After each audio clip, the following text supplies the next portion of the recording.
दुर्वासा ऋषि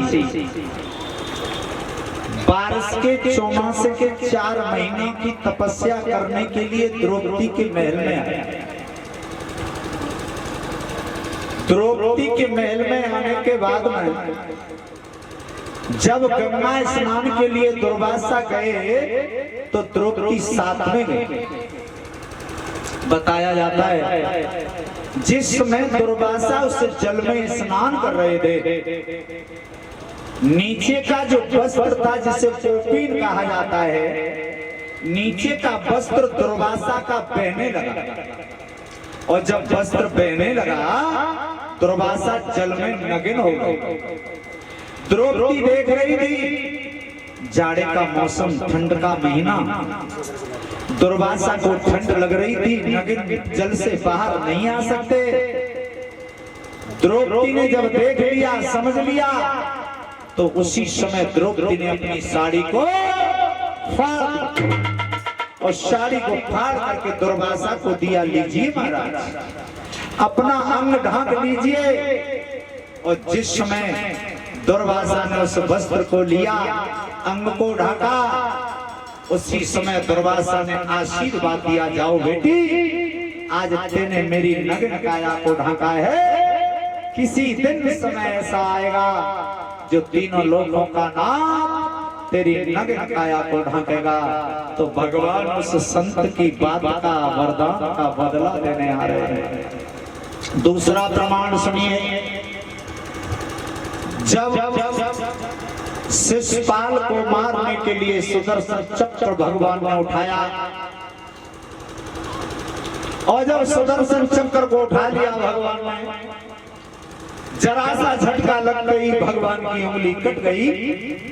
द्रौपदी ने देखा कि भगवान की उंगली से खून बहने लगा, तो द्रौपदी ने जरा देर नहीं करी, रेशम जैसी साड़ी को फाड़ करके भगवान की उंगली का बंधन कर दिया। उसी समय भगवान बोले, जाओ द्रौपदी तेने मेरा इस खून को, नग्न अग्नि को ढाका है, किसी दिन समय आएगा तो मैं तेरी काया को ढाकूंगा। दूसरी बात, साड़ी बढ़ाने का उद्देश्य देखिए, जिस साड़ी को फाड़ करके द्रौपदी ने बांधा था, महाभारत में ऐसा आया है 999 धागे थे उस चिरी में, 999, वही 999 साड़ियों को जोड़ा था भगवान ने। ऐसा नहीं किया, जो भक्त भगवान के लिए करता है भगवान उसके लिए उतना ही करता है। ध्यान रखना, तुम्हारे हमारे जो कर्म हैं उसमें न तो भगवान बढ़ा सकता है न उसमें घटा सकता है। हम कहते हैं कि अच्छे कर्म करने से पाप नष्ट हो जाएंगे या पाप ज्यादा करने से पुण्य नष्ट हो जाएंगे, ऐसा कुछ नहीं होता है। ऐसे मानिए एक पति जी, अगर तरबूज छुरी पे गिर जाए धोखे से तो कौन कटेगा? तरबूज कटेगा। और काऊ तरीका से तरबूज अगर छुरी पे गिर जाए या छुरी तरबूज पे गिर जाए तो कटेगा कौन? वही कटेगा। पाप चाहे धोखे में हो जाए, चाहे अनजान में हो जाए, चाहे जान पूछ के हो जाए, परिणाम तो भोगना पड़ेगा। एक दृष्टांत से समझ लो, एक व्यक्ति कहीं जा रहा था, रास्ते में एक आम का बाग दिखाई दिया। आम का बाग इतना सुंदर था कि उस आम के बाग में पके पके आम लगे थे, बड़े सुंदर से आम। उस व्यक्ति ने देखा कि आम बहुत सुंदर हैं, बाग का माली है नहीं, लाओ जाने से थोड़े से आम तोड़ो और खा लो। और उसने आम तोड़ा और तोड़ करके जैसे ही खाने लगा तैसे ही बाग का रखवाला माली आ गया।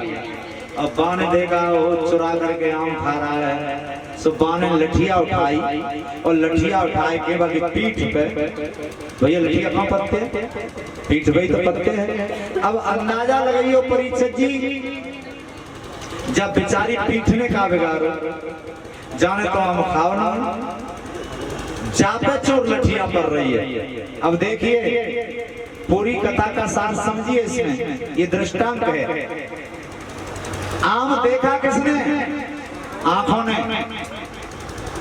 आंखों देखा, ले गया कौन?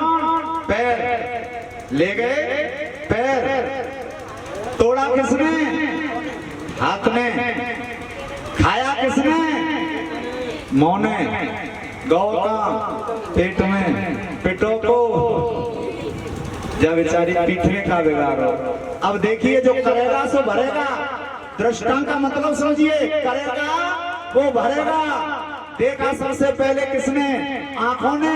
और जब पीठ पे लठिया पड़ी तो आंसू आंखों से आए। आंखों से रोई तो आंख पहले। और खाया किसने था? मुंह ने। जब पीठ पे लठिया पड़ी तो चिल्ला को मुंह, है ना?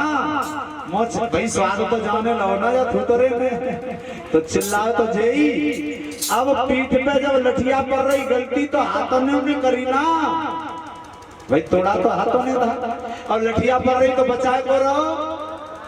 हाथ जैसा करेगा वैसा भरेगा। चाहे आंख करें तो आंख भरेगी, मुंह करेगा तो मुंह भरेगा। ध्यान रखना परिचित, बाप करेगा तो बाप ही भरेगा, बेटा करेगा तो बेटा भरेगा। ये मन समझ लेना कि हमारे कर्म हमारा बेटा भोगेगा या बेटा के कर्म बाप भोगेगा, ऐसा कुछ नहीं है। जो करेगा वो भरेगा। एक भजन बड़े प्रेम से बोलेंगे आगे। पांचों पांडवों को द्रौपदी का चीर बढ़ते हुए देखा, भगवान ने चीर बढ़ा दिया। अब ये पता नहीं चल रहा है कि साड़ी बीच नारी है कि नारी बीच साड़ी है।